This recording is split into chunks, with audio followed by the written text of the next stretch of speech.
Welcome, Pewter Report readers, viewers, and listeners to a brand new edition of the Pewter Report podcast brought to you by Briar Greaves Insurance. Protecting your assets starts with a company you can count on. Whether it's auto, homeowners, flood, boaters, or business insurance, Briar Greaves Insurance are the people to talk to. They are the best in the business. Visit BriarGreavesInsurance.com today to find out more stuff about them, or give them a call at 813-876-4166. That's 813-876-4166.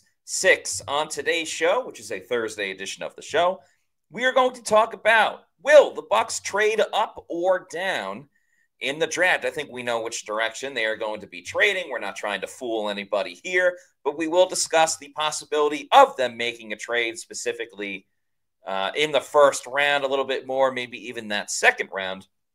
And of course, we will get to any super chats and any comments from you, the Pewter people, during today's show. I'm your host, Matt Pewter. Joined with me, my co-host on the Thursday show, Adam Slavon. Adam, what's up? How we doing?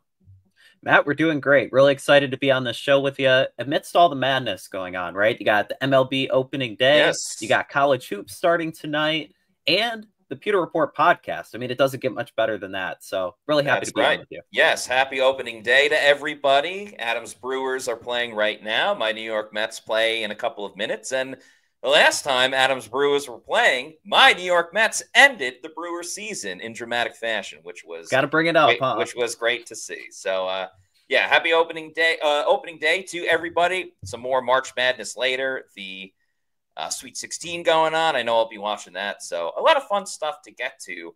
And as we talk about the draft today, as Hezo813 says, Matty Diamond, Sly, good to see you, Hezo813. There was a little bit of news today regarding a top 30 visit, Adam. Why don't you let everybody know all about it? Yeah, so Iowa State wide receiver Jalen Knoll is going to be visiting Tampa Bay on a top 30 visit. And Matt, I don't know about you, but I really like Knoll as a potential fit in the Tampa Bay wide receiver room. He's someone that ran a 4.39 at the NFL Combine, has a 41.5-inch vertical. And after talking with him at the Senior Bowl back in late January, was really impressed with just his interview. A very smart player, very detailed in his answers. And he had a big season for the Cyclones in 2024. He had 80 receptions for almost 1,200 yards and 8 touchdowns. So you see that production. You see his athletic traits and really his profile, and maybe being another slot kind of wide receiver option. I think it's intriguing, and it kind of points to maybe the Bucs will look to take a wide receiver on day 2 of the draft, kind of depending how the dice roll.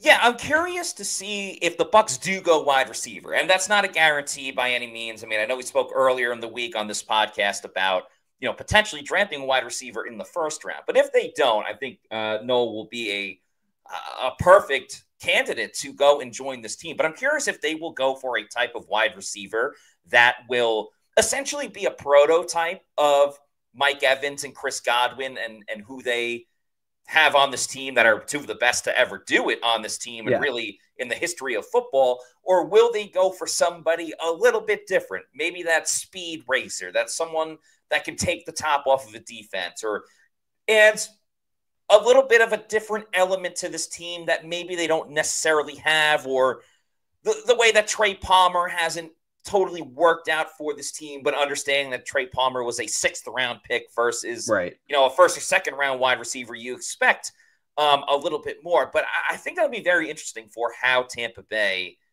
decides to go about adding a wide receiver if they decide to do so. Yeah, and I like the topic that we went with this week on the roundtable. And if the Bucs were to pick a player that on the offensive side of the ball in the first round, who would it be? And you mentioned kind of finding a wide receiver in the mold of Mike or Chris, a guy like Tet McMillan from Arizona being that Mike Evans 2.0, or Luther Burden kind of fitting that Chris Godwin kind of player arc. But you look at a guy like Knoll, and he's not like Evans or Godwin. So there is some value there. And getting somebody a little bit different that can stretch the field for Baker Mayfield, because that deep ball is still there. I know he still has a cannon of an arm. He just has to really scheme up ways to use it. And getting a guy like Knoll who could be that threat down the field is intriguing. Who did you end up going with in that PR roundtable? I went with McMillan. Why? Because 6'5", big body target, kind of learned from Mike Evans because back in the day, Vincent Jackson, he kind of taught Mike Evans the ropes. And so it'd be kind Mhm. of to pass the torch, but also you're not putting pressure on him to start right away because with Evans and Godwin, you're looking at another season or two of them being in the fold. Then you can kind of pass it to the McMillan brothers. I thought of the Mario brothers. I was like, that would be great too. So even though his speed has been kind of criticized, regardless if he ran a 4.48 or a 4.53. I mean, Mike Evans ran a 4.53. Nobody's like, man, he's looking slow down the field. So, Yeah, the 40-yard dash in general, don't get me wrong, like being at the combine is very fun. It's cool seeing the different events that they have to do, whether it's the three-cone shuttle or the high jump, and of course the 40-yard dash. But I don't think a good score is the end all be all. Good 40-yard dashes certainly help. Do not get me yeah, wrong. But I don't think one bad 40-yard dash or one bad score necessarily is going to be a detriment to a player in their overall NFL career. And one person I keep going back to, and he was on the Bucs radar, ended up going to the Detroit Lions and dropped to the second round, was Brian Branch, the yes. defensive back out of Alabama. We were big fans of him. He didn't go to the Bucs, but he did not have a good 40-yard dash at the combine in Indianapolis. And I think that took a lot of people, maybe not necessarily took him off their board, but it certainly made them hesitate before drafting him in the first place. And there's a big difference between in-game speed and then the underwear Olympic speed. And Yeah. I think that might be an example for McMillan as well. I think the Texas wide receivers, Golden and Bond, they both didn't necessarily run the type of 40-yard dashes that they want to. But like for Matthew Golden, I don't necessarily think that should prohibit the Bucs or really any team from drafting him. That's why the tape will always prevail over everything else. But it does make for a good conversation when it comes to just an offensive player in general. Yeah. For the Bucs versus anybody else that is available with the 19th pick for the Tampa Bay Buccaneers, because I am usually team draft the best player available. I will go for that more than just like, hey, well, we need a corner and that guy's a corner, so we're going to draft him. But there is a small flaw in that plan, is that if you do want a wide receiver or you do want, I think a cornerback's a good example right now, with Jamel Dean still on the team and Zion McCollum. A lot of times, first-round picks are impact players right away. We saw that with Graham Barton last season. We saw that with Kalijah Kancey a couple seasons ago when he became healthy, and we all saw what he did last year as well. How do you feel about a team, especially right now, that's all in, win now, Super Bowl windows open, drafting a player that you may have to stash for a season versus going and getting somebody that can help you out right away? I think with the way that the Bucs are kind of positioned right now, you kind of want to thread the needle between balancing for need and best player available. But at the same time, like let's say Jason Licht, he likes drafting a pool of players, 5 players. If those 5 guys are gone, you're either drafting the best player available or you're moving down the board. And the team did that in 2022, back when they had the 27th pick. They traded down to number 33 and then used those picks, 1, to acquire Cade Otton, 2, to trade back up to get Luke Gedeke. So in that way, you got 3 starters, maybe not guys at positions of need, like immediately, but they stepped into that role. Cade Otton, he emerged as a starting tight end after Camp Brate. Luke Gedeke, after playing left guard, became the starting right tackle, and then Logan Hall's kind of been a key piece. So I think when you look at the NFL draft, you want to draft the best players available, and you don't want to reach for a need, because Jason Licht, appearing on WDAE recently, he kind of mentioned that you start reaching. You're drafting a round 2 guy in round 1, and you're looking to start him right away. And connecting that to the cornerback position, he's only drafted 1 corner in the first round throughout his tenure, and that was Vernon Hargreaves, who was a bust. So you don't want to draft just because you need somebody. At the end of the day, you do want to draft the best player, but also kind of you keep team needs in mind. Yeah. No doubt about it. And I think we've kind of learned with Jason Licht, we've learned with this Bucs team overall, that patience is a virtue. And yes, you want somebody to be an impact player right away, but if they have to sit for a little bit and then they become the next big thing, that's totally fine as well. I mean, it's not the best example because he was like a 5th-round pick or whatever he was, but Zion McCollum wasn't a day one starter. He eventually worked his way and gradually became a starter. It's a little bit different when it comes to being a 1st-round pick because that person is supposed to be an impact player. It's a different rule when it comes to being a quarterback. But if the Bucs want to find their next starting corner and, Johnson is there or somebody else, by all means, draft him, let him play behind Jamel Dean and Zion McCollum, and then he can become your guy the following season. I think there's a perfect way that the Bucs can really even everything out and win now, but still also prepare for the future. And Jason Licht, I mean, let's remember, the Bucs could have let go of Jason Licht a long while ago, and they did not, and it ended up paying off. Damn it, they got Tom Brady. Everything that happened with winning the Super Bowl, they were in a transition period with Baker Mayfield. Baker has worked out.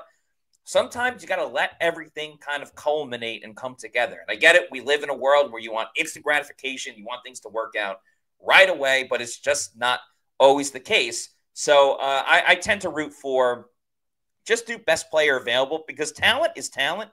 And if they're good enough, you'll find a way to play them one way or another. Yeah, that's a great point. And you kind of mentioned that, like the Bucs and the way that they've accumulated talent, right? Because they went from having that veteran team to being in transition to being another contending team again. They've done that by re-signing key players and then also drafting the best player available. Kalijah Kancey came out of nowhere at number 19 a couple years ago, but he was the best player on the board at the time. Cody Mauch in the 2nd round. And then the following year, he just has such a track record, Jason Licht, of being able to identify who the best players are. Because you look at the past 5 drafts and the hit rate, like on the top picks, is there. You've seen guys that flame out being 1st-round picks in the league. And after learning from his mistakes the first couple of seasons where there were busts in the first couple of rounds, it's really been solid draft classes. And you mentioned Baker Mayfield and kind of when he came to Tampa Bay, like the odds were stacked against him after a 2022 season, but he emerged and he became a top quarterback. You came out with an article today kind of talking about, can Baker Mayfield win it all? When you look at this current team, and yes, they have needs, but they also have a lot of talent. Do you think Mayfield can be the catalyst for a Super Bowl winner? I think he can. I think he can take the team to the Super Bowl, and then whatever happens there will happen. But yeah, I think Baker Mayfield is a Super Bowl winning quarterback. I mean, one thing you need to be is a motivator, and there's no question about it that Baker Mayfield has helped bring this team to another level. Yes, with his play, but I think emotionally as well, keeping this team together, having a close-knit group, whether it's his friendship with Tristan Wirfs and the offensive line, the way that Mike Evans and Chris Godwin speak about him. And remember, like they had Tom Brady as their quarterback, but they speak just as highly of Baker Mayfield as they did Tom Brady. Yeah. He's a guy that has played in a number of big games and throughout his football playing career. I mean, we know he was a Heisman winner over at Oklahoma. He played in some big games. I know he has a 2-3 record in the postseason. He's got a 1-2 record with Tampa Bay. But I don't think the Bucs have lost their playoff games. I know the Detroit game 2 seasons ago, he threw the interception late. But Baker, I think for the majority, knows how to show up in big games. No moment has really been too big for him. And in the regular season, when it's, hey, we got to win or we're going home, they win. The Bucs have clinched games in the regular season to make it to the postseason. He was fantastic in that game against the Eagles. I certainly don't think that he lost the game this year against the Washington Commanders when things went haywire at the end with the botched snap and all that different stuff. The Bucs have all the talent in the world. And let's remember, Baker was one of 2 quarterbacks, the other being Joe Burrow, was one of 2 quarterbacks to throw for at least 4,500 yards and 40 touchdowns. Baker ended up with 41 touchdowns, also had a couple of rushing touchdowns as well. Yeah. That's extremely difficult to do. And that's why Joe Burrow has been in the MVP conversation. I think, and I was one of those when Baker signed the contract, I thought it was a good contract overall for the Bucs because it wasn't insanely long-term. When you look at quarterback money today, $100 million, while in general, you see $100 million, you're like, oh my God, $100 million. But in general, or in specifics for quarterback pay, it wasn't completely breaking the bank. But I did have those thoughts about Baker of can he really elevate his game the way that a $100 million quarterback should? And the answer unequivocally was yes, with what he did, with what this whole team did. Now, he benefited a little bit more from a running game, but he also didn't have a defense. So I think Baker, with a little bit extra help from the defense this year, maybe some more turnovers, maybe just getting off the field a little bit more, I think Baker can take this team to the postseason. He's got to cut down on the interceptions a little bit, but I'll take the good way more than the bad when it comes to Baker Mayfield, especially after his 2024 season. But what do you think, Adam? Yeah, I definitely think that Baker Mayfield is a guy that could lead a team to a Super Bowl. And when you look at his contract, I mean, after a year of that deal, it already looks like a bargain. $33 million for a top 5, top 10 starting quarterback. I mean, that's an elite value. And with that, I mean, the offense has all 11 starters returning. So you're looking at that. You're looking at Josh Broussard being the offensive coordinator. That continuity, we speak so highly of it, but the Bucs value it more than really any other team in the NFL because they keep their free agents. They like to keep their coaching staff intact. I mean, you look at Kevin Carberry, Bakucci, like Broussard has a nice coaching staff. So you think that if the offense can maintain its top 5 pace and the defense, if Todd Bowles can really turn over that unit from where it was last year into even being average. I mean, last year we talked about the run game. If they could go from dead last average, if the defense can do the same, you're looking at this team and you're thinking maybe they win that Chiefs game last year. Yeah. Maybe they win one or both of the Falcons games. You take this 10-win team, all of a sudden it's a 12, 13-win team. You're a 2 or 3 seed in the playoffs, and all it takes is a couple good games. I mean, there's no reason that Mayfield can't win a Super Bowl in Tampa Bay. That's how I kind of look at it. Yeah. And when you look at the current roster, I think this all connects back to the NFL draft. You want to get value, and you want to get the defensive players. You want to really add to that unit because the offense is already stacked. You don't really need to address many positions on offense. You're looking at maybe adding a third tight end here, a backup offensive lineman. You just got to get value out of your defensive picks, and then you're set. Yeah, this draft is going to be heavily focused on the defensive side because you are in a really good spot with the offense, and you're really just looking to add a little bit of depth. And I think they already have with the offensive line. So it's just how do you add depth at, like you mentioned, tight end, or what do you do with receiver, or do you feel good about who's behind Bucky Irving with Rachaad White? I like Rachaad White. There's plenty of people in the comments on other shows that have said trade Rachaad White. I think that's kind of asinine, but hey, he is in a contract here. Yeah, exactly. And then Sean Tucker, what do you necessarily do with running back? But as an entire conglomerate, an entire unit, the Bucs are in a really good spot. You're talking about things being average. One thing that is absolutely above average and the best when it comes to this particular area, it's finding the right insurance with Briar Greaves Insurance, the title sponsor of the Pewter Report podcast. If you're a longtime podcast listener, you probably remember the late, great Mark Cook talking about Briar Greaves Insurance. Pewter Report's Scott Reynolds has been a Briar Greaves customer for years, and there simply isn't a better insurance company in the Tampa Bay area. Visit BriarGreavesInsurance.com to see for yourself. Briar Greaves Insurance is family-owned, and their main goal is helping people. They want to help people find the right insurance policy for you and your family. Whether it's home or auto, boating insurance, or business insurance, turn to Briar Greaves and find out why their personal touch and customer service sets them apart. The days of waiting on hold to speak with an insurance representative that you don't even know are over. With Briar Greaves Insurance, you'll have a relationship with your agent who can answer your questions and advise you on the best policies.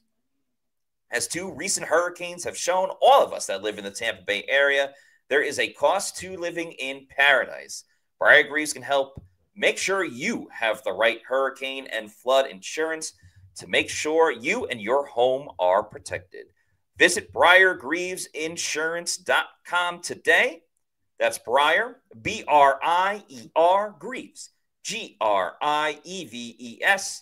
or Call their office today at 813-876-4166. That's 813-876-4166.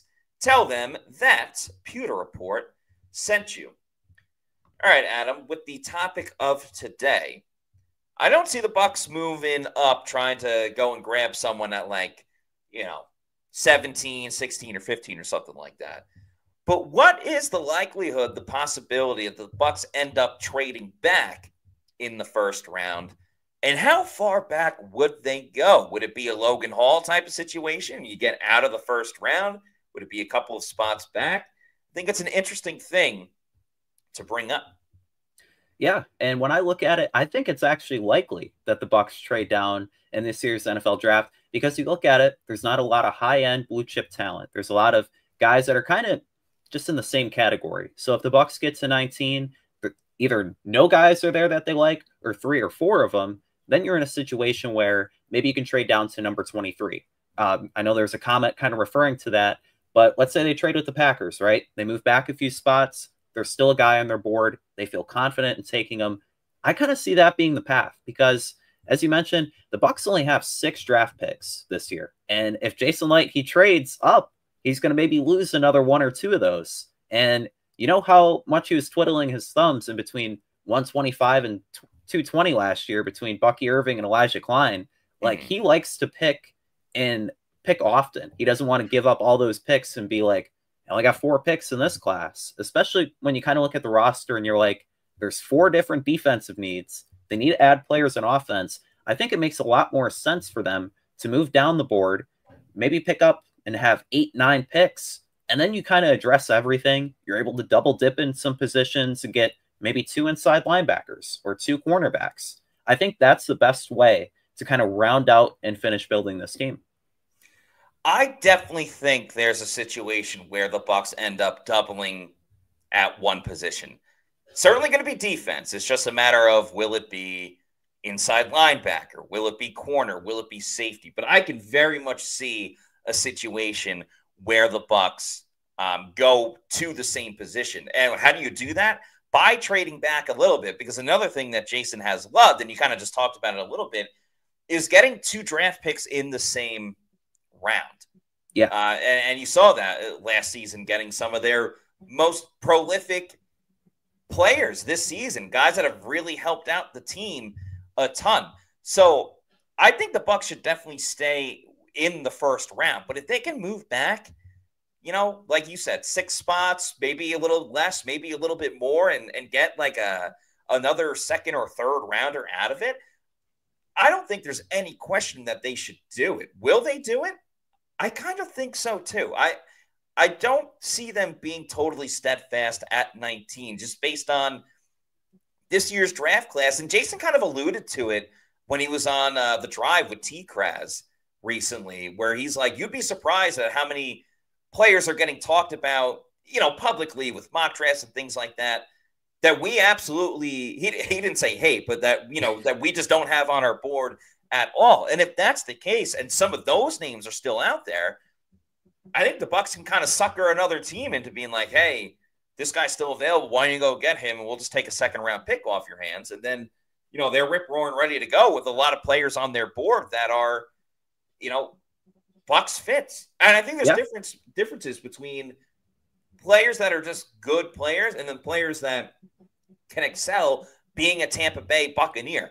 I don't know if Tyke Smith goes to another team if he's going to have the year that he did, but he went to the Buccaneers. He played an important role on this defense, although the defense as a unit struggled. Tyke Smith played very well.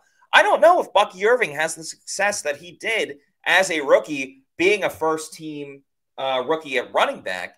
I don't know if that happens if he goes to another team.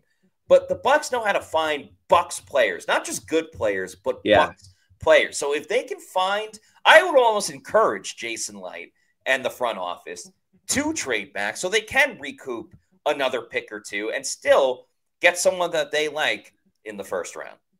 Yeah, and you make a great point because you mentioned 2 of the biggest contributors for the Bucs last season as rookies were picks number 89 and 92, Tyke Smith and Jalen McMillan. If the Bucs really narrow into a range in the draft, maybe it's pick 70 to 80, where they like 5 different guys that they think will be on the board, it makes sense to trade down and acquire like a later first round pick and then that third round pick, and you get 2 starters instead of 1. And like just the value in that, I think, is the way that Jason Licht likes to build the team, and just kind of assessing things. Like you mentioned, Tyke Smith, Bucky Irving, the years that they had in Tampa Bay, it again points to, like, if Bucky Irving went to a different team that had a poor offensive line, like he's not having the kind of year that he did. But the Bucs, they know how to find guys that really fit within the locker room and fit on this team. It's funny, right? Because going into the season, last season, it was like, oh my God, like the Bucs still needs to revamp this running game. And now, an offseason later, it's, oh my goodness, the Bucs have one of the best running games in the league. And Bucky Irving was a huge part of that. But he's not the only reason why that Bucs run game improved. Liam Cohen is a big factor into it. Hopefully Josh Broussard will be this season as well.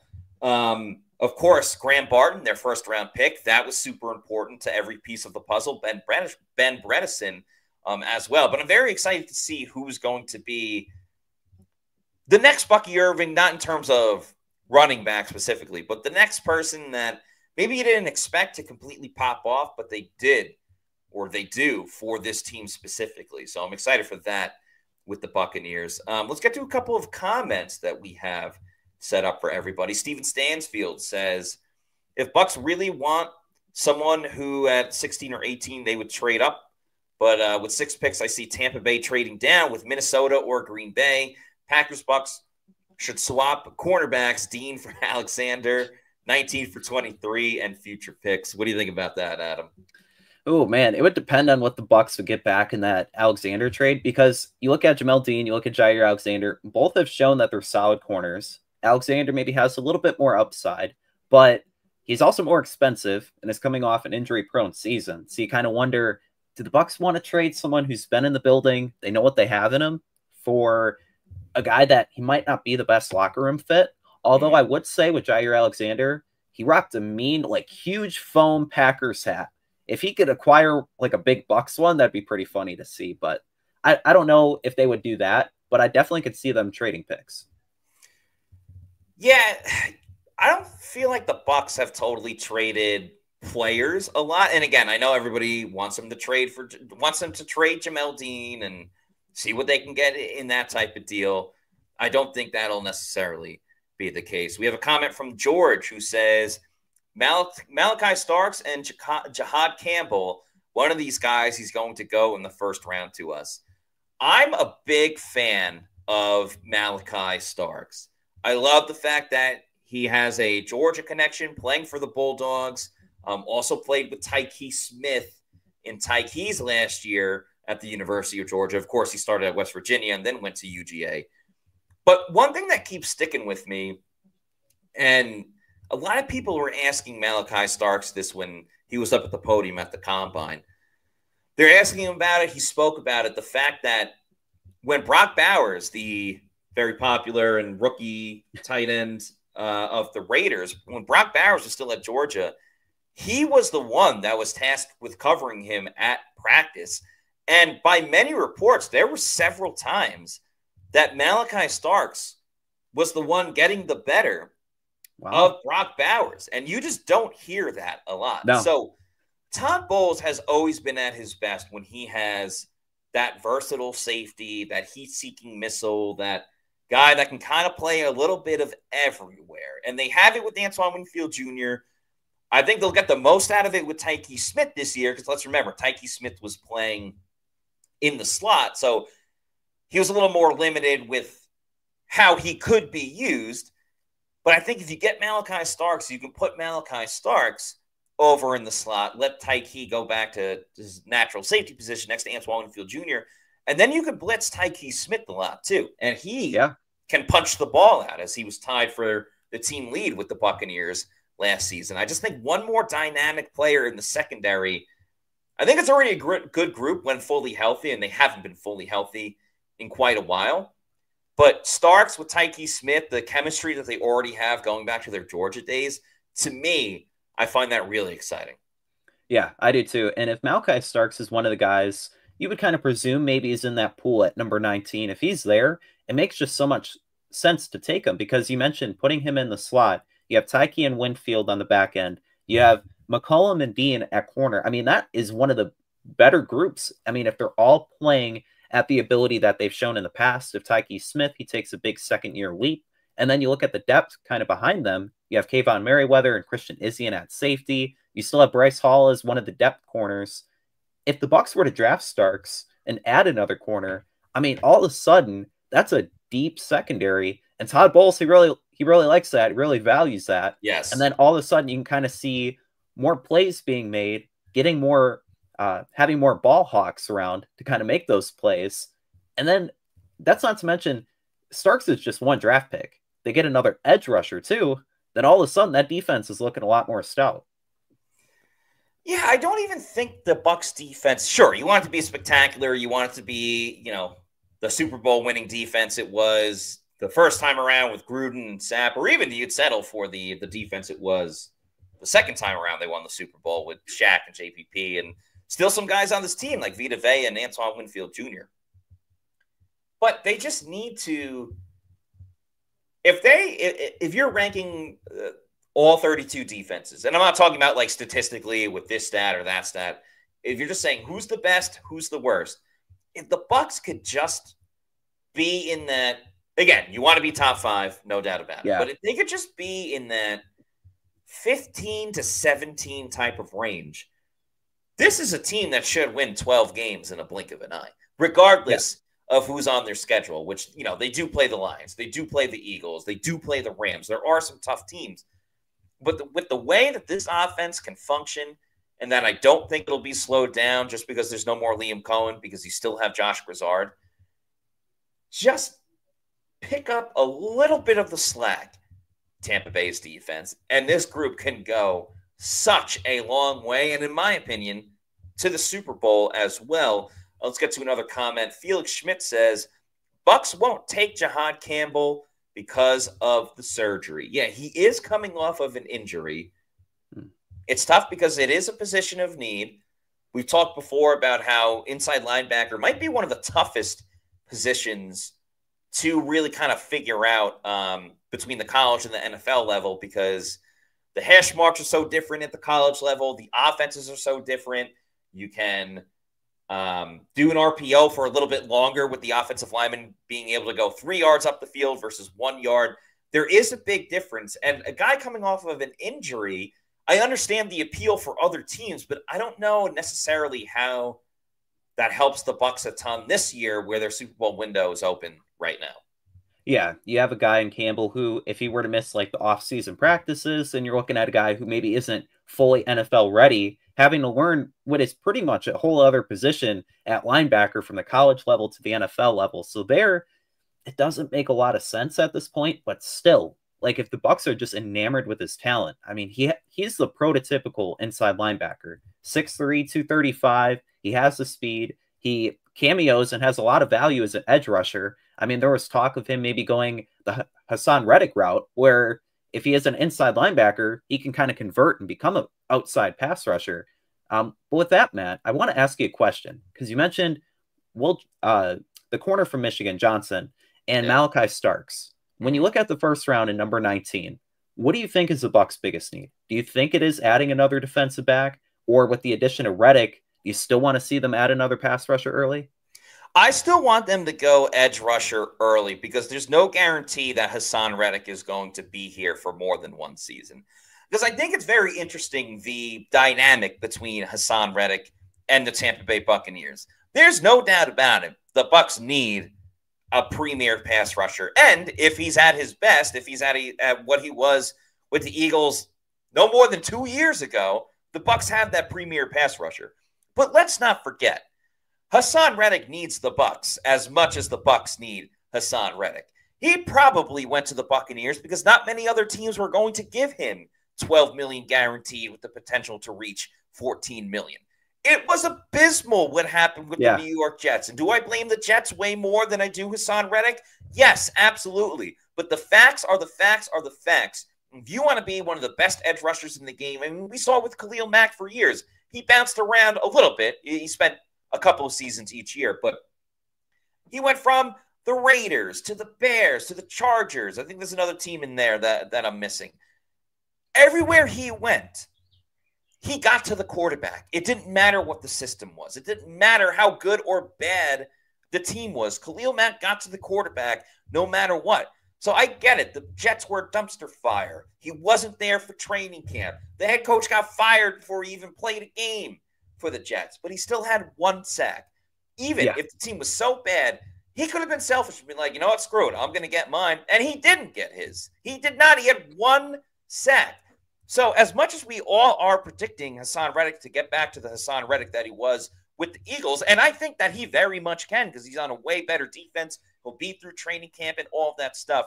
Nobody was giving Haason Reddick the money that he wanted or that he felt that he was deserved, that he thought he was going to get with the Jets or even with the Eagles. And that's why the Eagles traded him in the first place. So if Haason Reddick, I see a couple scenarios with Haason Reddick and the Jets and the Bucs specifically. If Haason Reddick balls out, has a great year, maybe makes a Pro Bowl, first, second team All-Pro, he's probably not going to be back with the Bucs next season because he's over the age of 30, and I don't think the Bucs want to commit a lot of money to an edge rusher that's over $20 million a year. That's only been here for one season.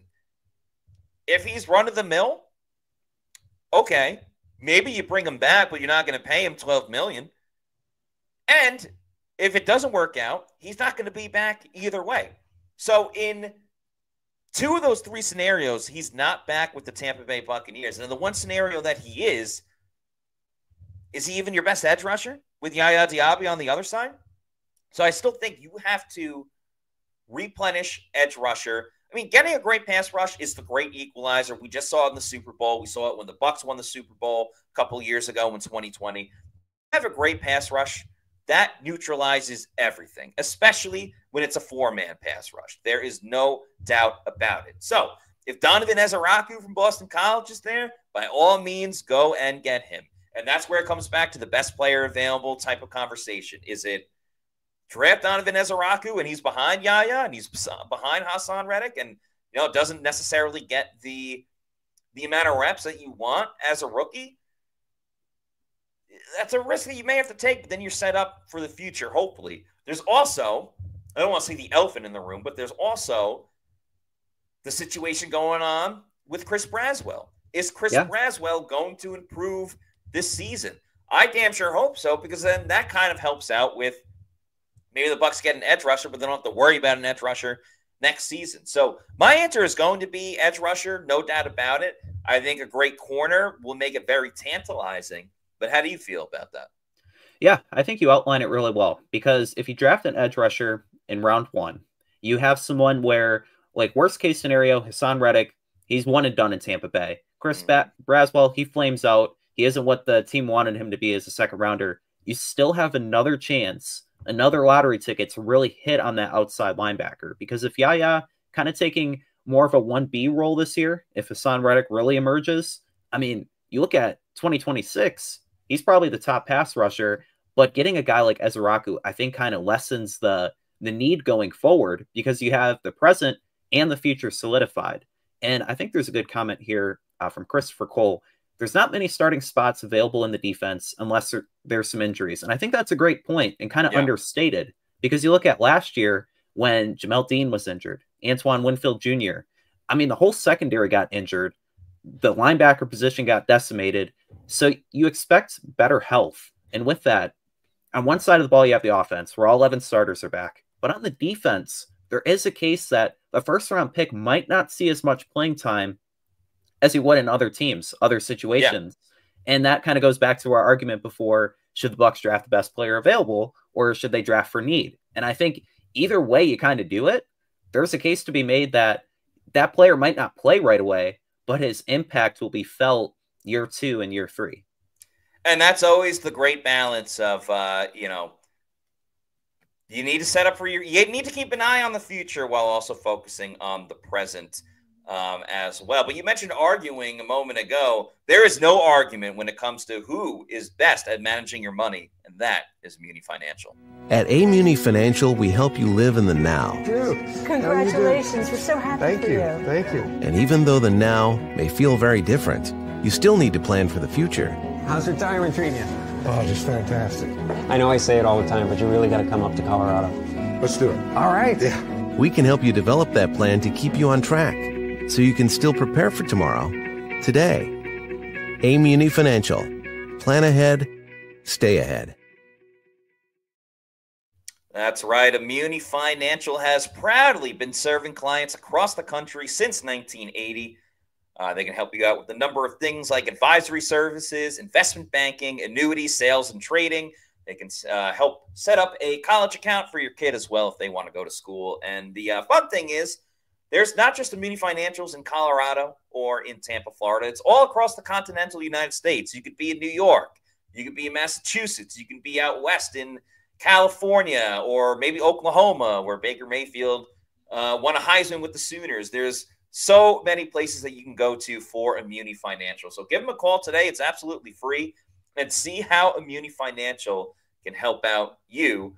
Also, want to give a shout out to all of our Pewter Platinum members. Thank you so much for your support of PewterReport.com.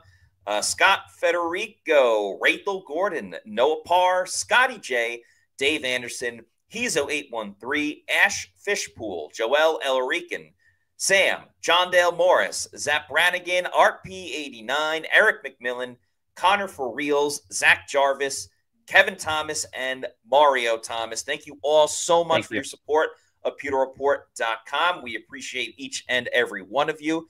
We will actually have a Pewter Insider. I should say actually. We do it mostly every Friday. We have a Pewter Insider coming up tomorrow at 1:30. The topic will be... That's a great topic. What is Baker Mayfield's ceiling as a quarterback? We talked about him potentially winning a Super Bowl earlier, but we could break it down into, is he a top 5 quarterback? Could he win an MVP? All of these different scenarios. So that will be Friday's Pewter Insider, talking about Baker Mayfield. Of course, we'll answer any questions and comments that Pewter Platinum and Premier members have. But we're not done just yet with shows this week. We have that coming up tomorrow. There's also another live mock draft with Adam and Josh Capo. They will also be joined by Athlon Sports' Luke Easterling.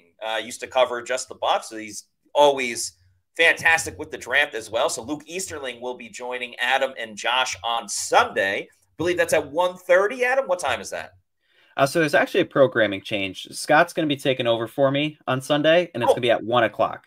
There you go. So you got SR, Luke Easterling, and Josh Capo. That is taking place at 1 o'clock on Sunday. Another live Bucs mock draft. Always fun when these shows go on. It's a nice little programming for you on a Sunday as well. Also a reminder for everybody, we are not going to have a show on Monday because we will be driving and traveling over to West Palm Beach for the NFL annual meetings, formerly known as the owner meetings. So because we are traveling for the annual meetings, we will not have a show on Monday. We will have a show on Tuesday, but it's going to be at 5 o'clock. I know we typically do the show at 4 o'clock, so put it in your calendars. Tuesday is our first show of the week, and it will be at 5 p.m. Based on when we talk to Todd Bowles and Jason Licht and the Glazer family as well. So our first episode is Tuesday at 5 p.m. We will be reacting to the press conference had by Todd Bowles as we are in West Palm Beach. And one more programming note, we have another mock draft, not a live mock draft, but Josh Capo and SR, they will have their 4th mock draft show. That will be coming up next Thursday in prime time. I believe at 8:30 is when they've been doing it. So that will be next Thursday, the 4th Pewter Report mock draft, and they are attacking the secondary in this one. So those are all the scheduling notes for everybody. We appreciate everybody watching this show as well. Let's get to a couple of comments as we wrap up the show. Christopher Cole says, I can't remember if we got to this one or not. Apologies if we did. I could see the Bucs trading back twice. I know I did it in my Bucs your battle plan. Yep. I don't think I can see them trading back twice, but I don't think it'll be like we're trading back in the first round, and then when our first round pick is up, we're going to trade back again. But if they do trade back in the first round and they get, another third round pick, I could see them moving back a little bit in the second round and then getting maybe a third round pick or a second round pick or something like that. So there are, I wouldn't rule it out for Tampa Bay, who tends to make a couple of trades each year. Yeah, and kind of with this, Matt, I want to lay out. So we've talked a lot about the first round. What will the Bucs do? Will they trade back? Let's say they do, and they get that third round pick. Would they move up in the second round? And if they do, maybe from pick 53, let's say they get that third rounder, they get up to pick 40. Who would you want to see the Bucs maybe trade up for? In the first round or the second round? In the second round. Savon Revel, if he's there, the ECU cornerback, I think that would be a very highly touted cornerback to go after, for sure. I think that's a solid pick. Another guy would be Xavier Watts from Notre Dame. I think to address the safety position, if Malachi Starks isn't there, I think that could be a move too. Yeah, for sure. That'd be very cool. We have a $2 super chat from Akawanabe, who says, should the Bucs get Desmond Watson? Yeah, thank you very much. Should the Bucs get Desmond Watson from Florida? So that's the big defensive tackle. Why not? Just weighed in today. What was it? 6'6", 464. 464. Oh my and remember, they used him at running back a little bit. I believe he had a run for the Gators in Raymond James Stadium. I'm not exactly sure where he's supposed to be ranked at the moment. I don't think he's I think he's more of a day 3 pick at the moment. I mean, if you want to take a flyer on him in the 6th or in the the 7th round, be my guest. I mean, the more bodies, the better. It would be a cool story, Florida Gator on this team. I know people tend to gravitate a little bit more towards the Gators and the Seminoles and USF guys and UCF guys that come to the Bucs. If he's available late round, sure, go for it. I'm not against it. Yeah. That goal line package, though, Matt, would be crazy. Yeah. You got 800 pounds between Watson and Vita Vea. You put Vita Vea at fullback, put Watson at running back, and just do something crazy. I mean, that'd be a lot of fun. But again, it would be conditioning would be the big thing. Would he be someone that could be on the field more than 5 or 10 snaps? Yeah, it would have to be a rotation. He probably wouldn't get a lot of playing time. So fun idea. But hey, it'd be a fun story. G Vega says, unless Shedeur drops down in the draft and a team wants to leapfrog the Steelers, then I could see a team wanting pick 19. The quarterbacks the quarterbacks in the O-line is going to be big for who is available for the Bucs at 19. If both quarterbacks go early-ish, if Shedeur gets picked before 19, I think that'll help the Bucs with some other players and names that will be available when they're on at 19. If Shedeur's not on the board and when the Bucs are on the clock, they're certainly not going to take him. They're pretty set with Baker Mayfield and re-signing Kyle Trask. Could I see a team swooping in? Maybe, but how much capital do you want to give up for Shedeur when maybe you could kind of just wait for him to go to you? Yeah, and that's true. And you kind of wonder, outside of the Steelers, the Browns, the Giants, and the Titans, what other teams really need a quarterback? I mean, there's always that wild card, like the Falcons, where they pick Michael Penix. But on paper right now, when you look at things, I mean, the Giants, they signed Russell Wilson. They have Jameis Winston now. Also, if they draft a quarterback at 3, Matt, you have Tommy DeVito in there too. That'd be the craziest quarterback room, in the NFL. Yeah. but not too many teams right now need a quarterback. So it would be interesting to see, if Shedeur falls, if someone would move up with the Bucs, but kind of unlikely. G Vegas says Light wants to trade down so he can move up in day 2 to grab his guy in round 2 or 3. Yeah, we kind of already discussed that, but no doubt about it. Trade back to then move up for someone they like more. And that goes into what Jason said on the drive with T-Crass of just their board is probably different than a lot of the usual big boards of other teams and other analysts out there. Henry Chigante, who's also a Pewter Report YouTube channel member, says, I don't see a trade down. They get someone at 19 that they like. Very possible that they could stay. Just knowing how Jason has made so many trades throughout his tenure as a general manager, especially over the past couple of years, I don't know. If I was betting on it a little bit, I think I would say that he's going to make a trade. Yeah, and it kind of feels, I don't know if you feel this way, Matt. It feels like the 2022 draft where there isn't like a guy in the first round that the Bucs like, but there's a lot of guys that we've talked about on all these Pewter Report podcasts on day 2, day 3, like the Jeffrey Bosses of the world, where you're like, you're almost more excited for the guy in round 2 or 3 as you are in round 1, just based on how many quality players there are down the board. Exactly. I could not agree more. Bryce says Demetrius Knight Jr., if he's there at the second round. Yeah, for sure. Bucs certainly have interest in him. Would be a pretty good fit. Actually, we got to this one before. Yeah, from Christopher Cole. By the way, Adam mentioned earlier today, it's a great sports day with opening day, March Madness, and all that good stuff. Probably be a good idea to head on over to Walk-Ons and watch all the events going on. What an amazing comeback, Coach. You're not kidding. I mean, we did lose the game badly, but coming to walk-ons afterward, the team got a much-needed win off the field. Walk-ons for the win. That's right. It's Slam Dunk Madness. It's still going on with the Sweet 16 happening tonight and tomorrow, and then the Elite 8 on Saturday and Sunday. So head on over to Walk-Ons. There's 3 in the Tampa Bay area, 1 in Wesley Chapel, another in Lakeland, and a 3rd over by Raymond James Stadium in Midtown. We were just there, a couple of us, on last Friday, and it was an awesome time. Great deals throughout the week, so any day you go, you know you're getting a great deal over at Walk-Ons. Check out all the fantastic food and drinks that they have. Shout out to Walk-Ons.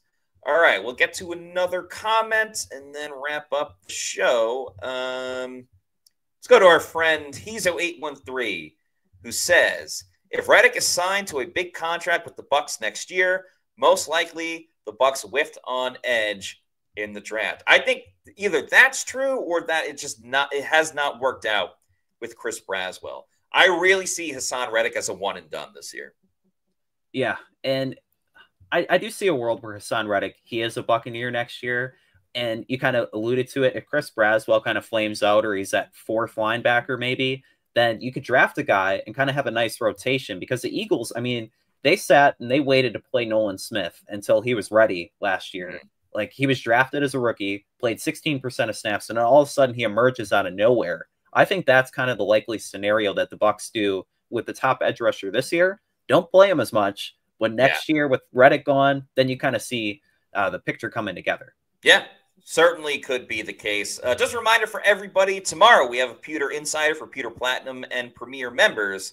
That will be what is Baker Mayfield's ceiling as a quarterback. And then next week, no Monday show. I repeat, no Monday show, but we will have one on Tuesday at 5 p.m. So a little bit of a different time. It will be at 5 p.m. as we react to the press conferences had by Todd Bowles over at the NFL annual meetings. Forgot to mention Sunday, live Bucs mock draft. SR is going to be on with Josh Capo, and they will be joined by Luke Easterling. So that's Sunday. Tuesday is the press conference reaction to Todd Bowles. And Thursday night, next Thursday night, not tonight, next Thursday night is the 4th mock draft show of PewterReport.com. That'll be SR and Josh on once again. So that's going to do it for us. In the meantime, if you're not already doing so, please follow us on our social media on X, Facebook, and Instagram. We are at Pewter Report, and our YouTube channel is Pewter Report TV. Please like and subscribe. Leave a comment on this video.